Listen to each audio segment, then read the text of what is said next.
I look to go out there and dominate as much as I can, get people on the ground and be just nasty because that's what playing offensive line is all about.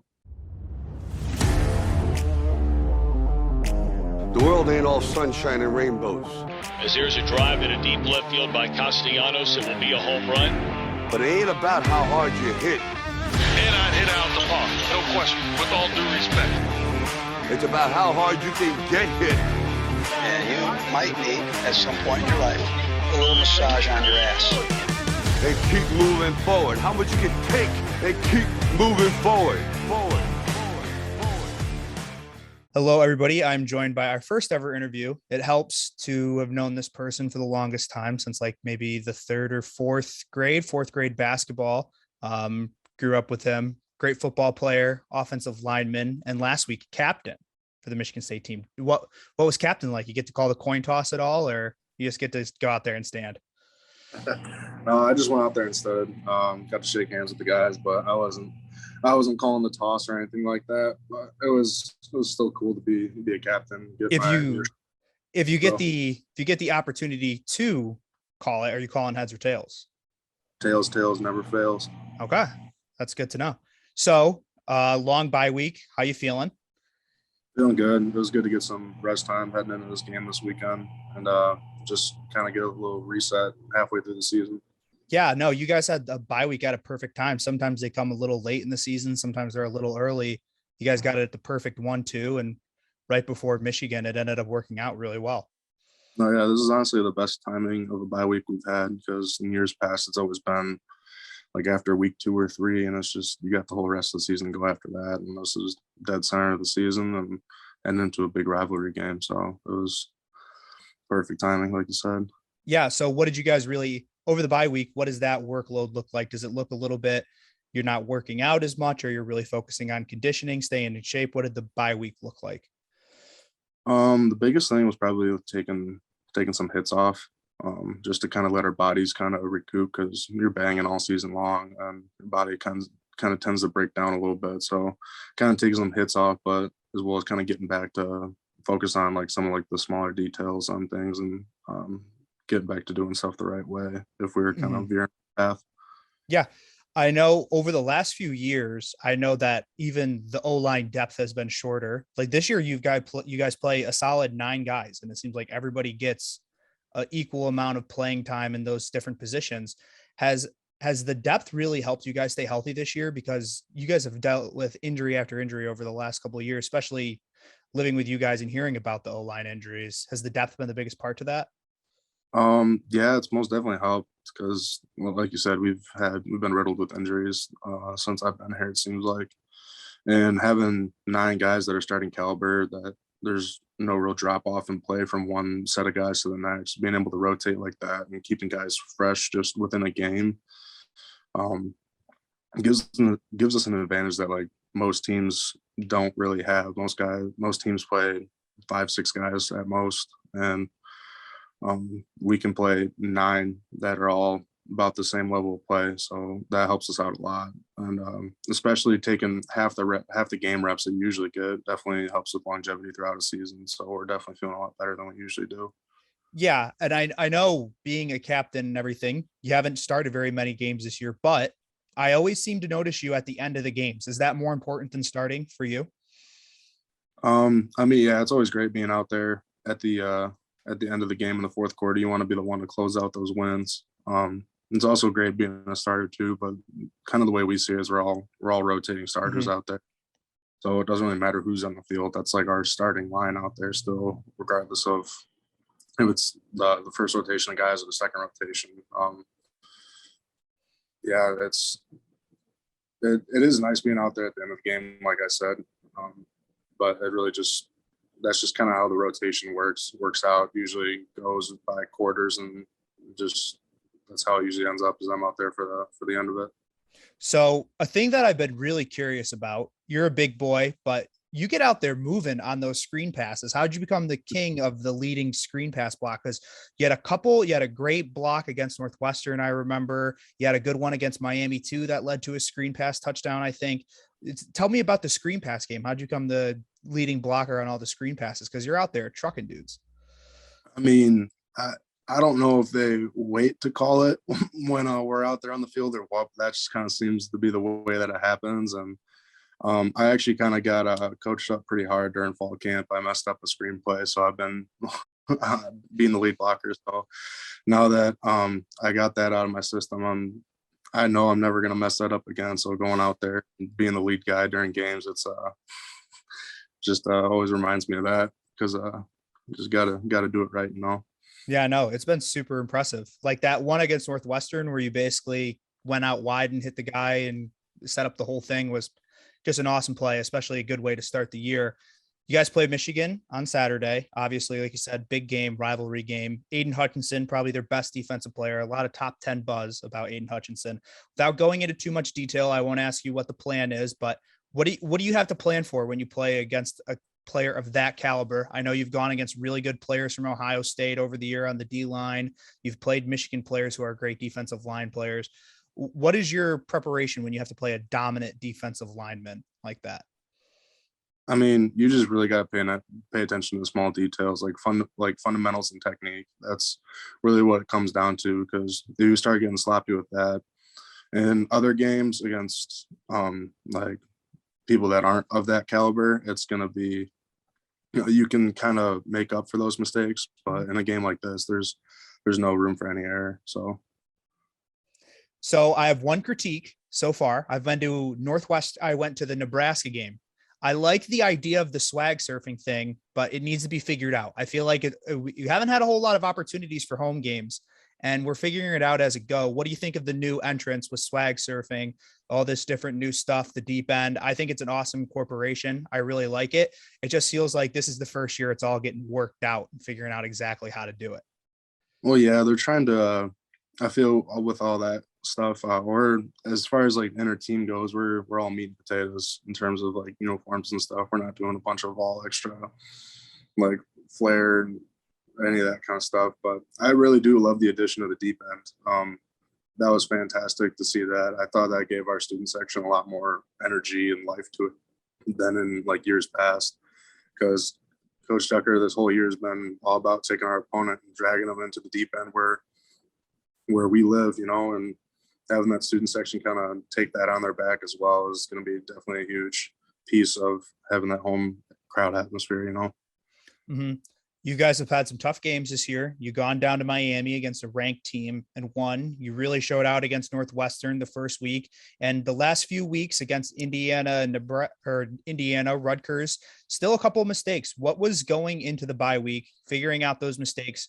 Is it personal when you play Michigan because you know that you can't have those smaller mistakes against a team that is sixth team in the country? They're undefeated. They want this win as much as you do. I know you guys got to cut down on a couple of those mistakes. Will those things against Michigan, will those be over amplified because it's a Michigan game, like the small details? Yeah. So like I said, this whole bye week and stuff, we've been getting back to technique and fundamentals and focusing on the little details like you're talking about. And in a game like this, yes, those are going to show out a lot more because the competition is just going to be so high, especially with it being a rivalry game and stuff. And you can kind of get away with some smaller mistakes and stuff like that in other games. As long as you come out with the win, they kind of seem to get glossed over and not seem as important. But in a game like this, with the stakes as high as they are, it's going to be shining light on those. So we got to minimize those as much as possible. I don't want to say it's the biggest game of the season. Actually, obviously the next game is the biggest game of the season, but what does this game against Michigan mean for your season? Does this, a lot of people say, the buzz, like this game, like this week with you guys in Michigan and Penn State and Ohio State, it's going to start to pave the way for winning the Big Ten East. What does this game mean against Michigan this weekend? I mean, it's the next game on our schedule. That's always the most important game is the next game you got coming up, and that's these guys. And with it being a rivalry game, it's going to be a little more hot, a little more emotional. With that being said, just the whole Big Ten this season has been playing really well. There's a lot of ranked teams in the Big Ten, especially coming from the East. So we got a big latter part of our schedule here coming up. So, but can't really look past Michigan and onto all those games. But so we got to focus on Michigan right now. So obviously the goal each week is to get a win. Do you set any personal goals for yourself? Because I know obviously big picture, get the win. Do you guys set personal individual goals for yourself? Like don't miss this assignment, make this in many plays. Like you set any personal goals for yourself heading into each game? Usually just play and grade out as well as I can. Get as many knockdowns as I can within legal rights. I don't want to have any penalties or anything like that because that can really kill your grade and kill your momentum throughout a game too. So I look to go out there and dominate as much as I can, get people on the ground and be just nasty because that's what playing offensive line is all about. Yeah. I hear a lot each week, especially just you obviously don't get to play. You don't get the same kind of insight because I watch other games at home. You're playing them, but everybody's been talking about how nasty your guys' offensive line is how you just let to put people on the ground. They've really looked at that with Horst. He like really likes to put people down and like it sometimes leads to a little bit too much and you get the occasional holding penalty, but with a tough game this weekend against Michigan, I think you just got to do what it takes to just get those guys down. Like you said, like I just want to give you guys your praise for a minute because offensive line doesn't get a whole lot of praise. When things go wrong, they're to blame, but when things go right, it's everything else. But you guys have been nasty this year. And so it's awesome to see, like, obviously you, a personal friend, like in the group that's like been really, really doing awesome this year. So, hey, props to you guys. You guys have been sweet. I appreciate that. No, that's been something we've been trying to pride ourselves in all year. And something that Coach Cap has really been installing on us is just being nasty dudes out there on the field. And that's kind of been a switch in our mindset that we haven't had in years past. I feel like we've been doing a lot better job of that, especially like you said with Horst. He's a nasty kid. He'll get after it. Mm-hmm. Okay. Couple off the topic of football questions. Do you have any weird pregame rituals before the game? Anything weird you like to do every single week? Or you just kind of go with the flow? What will happen guy? I mean, more or less like I kind of have a general routine. I'm not really too like superstitious about stuff. So you don't wear like the same pair of underwear or like the episode from Blue Mountain State where the kicker has to do the same thing every single time? No, not too much. I mean, we have our travel sweats that we wear unless we're wearing our suits for the walk coming home games. I guess the only thing this year was like when we wear our suits for the home games, I'm always wearing my cowboy boots. Rain or shine, I'm rocking those boys for the walk every week. I would count that as a pregame ritual. I think, yeah, it's That's working. fair. Yeah, it's working so far. All right. Games on Halloween. What's the Halloween costume this year? What are you going as? I'm doing good old couples costume with my girlfriend. We're going to be Shark Boy and Lava Girl. So that's pretty good. That's pretty good. I believe we're going as Timmy Turner and Trixie from Fairly Odd Parents. Another one of our that was on the table for us too. But yeah, it's a good one. I'm sad because I was told that I must shave the beard, and I've been growing it out. Yours looks really nice right now. Oh yeah, it's coming back in nice since the mutton chops and fall camp. So yeah, I saw that you have the brand deal with the guy who works at Campus Barber, correct? Who does the beard oil and everything. Jim Bob's Grizzly Beard Care. It's my guy. Yeah. How has that been going? What's it like having an NIL deal? That's pretty cool. I mean, yeah, it's great to finally be able to like profit off of what we do rather than just, I mean, you still get treated a little differently being a football player, but being able to add the NIL deals on top of it, it's just a nice little cherry on top for us, you know, especially with Jim Bob. He's been a great dude to work with through all this. And he's just really nice of him to give us that opportunity to do that, especially just because I came into contact with him through my barber that is there right at Campus Barber. So it's been good. Yeah. I saw that Kenneth Walker is like with a mattress company or something, or a sleep pillow company. Did you get a pillow? Yeah, he actually hooked our offensive line up with some pillows and sheets. So it's a good deal. It's solid. It's good stuff. That's awesome. Last thing, I won't make you do a score prediction or anything. I'm just excited for the game. What emotions bring up playing Michigan? It's a rival. You don't want to be too excited. You can't be under excited. Where do you try to find yourself on game day? How do you get yourself to an even keel? Because we've seen things in the past with the Michigan rivalry. If it's Devin Bush on the field or them putting something on the field, or it just feels different against Michigan. How do you keep yourself calm going into the game?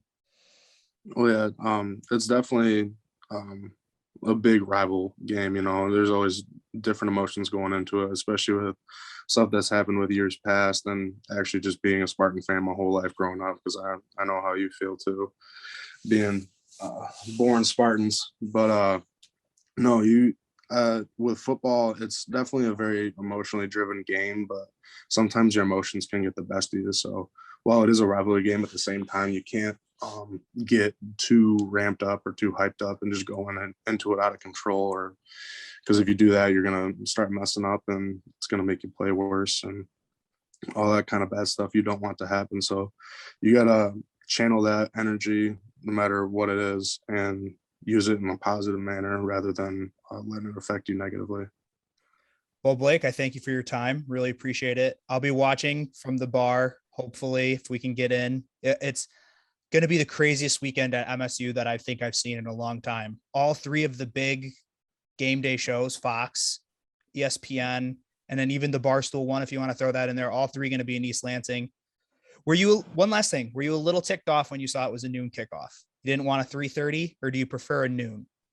I was worried it was going to be a night game. I know that's prime time, but in terms of being able to potentially celebrate after, the noon game's great because I like getting up and just getting going, not having to sit around at the hotel all day and just kind of wait in anticipation for the game. I like waking up, getting ready for the day, and just kind of getting out there and getting after it, not waiting around. Yeah, I know my excitement level is at an all-time high, so I don't know if I'll be getting much sleep, but hey, good luck to you. I will be cheering for you guys. Really excited for this game. Go Green. Go White. Appreciate it, brother. Yep. Thank you. The world ain't all sunshine and rainbows, As here's a drive in a deep left field by Castellanos. It will be a home run. but it ain't about how hard you hit. And I'd hit out the park, no question, with all due respect. It's about how hard you can get hit. And you might need, at some point in your life, a little massage on your ass. And keep moving forward. How much you can take and keep moving forward.